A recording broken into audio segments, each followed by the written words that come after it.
when you start shifting your vibration higher and higher and higher, you will see the landscape of your relationships shift, because there are beings in your life that like you the way you are. Your ego likes you the way that you are. It's very ego driven.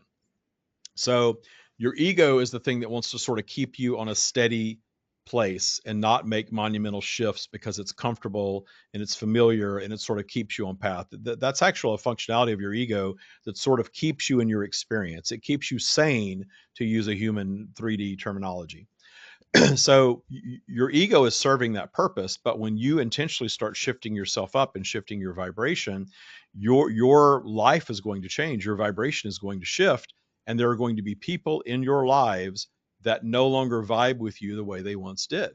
And you can choose to lower your vibration to continue to vibe with them, but once you experience what a higher vibrational life experience is like, you're likely not to want to go back there. And then you are going to have some decisions to make. But your only real decision is, do I want to continue to vibe higher, appreciating all beings in the world and in my life exactly as they are, even if they choose to disconnect with me, which is a pretty high vibrational way to exist? Or do I want to retreat and go back to the old way of being? That's completely up to you whether you want to do that or not. Most of you that do a little work and start raising your vibration see how much life changes for the better. You start finding more joy, you start having more clarity, you start experiencing more abundance. You don't want to go back. You don't want to retreat. Even if you fall off the wagon a little bit, you start to see some of those old habits of thought show up and start to see some things unravel, and you get right back into your practice where we've guided you to go if you choose to go there.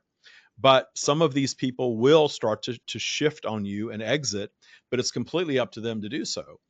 But we promise you, if you make your journey up your spiral something that you work on every day and understand that it's a lifetime's work, it's not something that you're going to go away to a retreat necessarily and completely reinvent yourselves and stay parked there forever. That's a quantum leap that most of you would find very uncomfortable. But instead, doing some work to where you're just continually raising your vibration, once you get to that new altitude, you're going to view your relationships very differently. And if some of them fade away, you can actually allow them to fade away in great appreciation.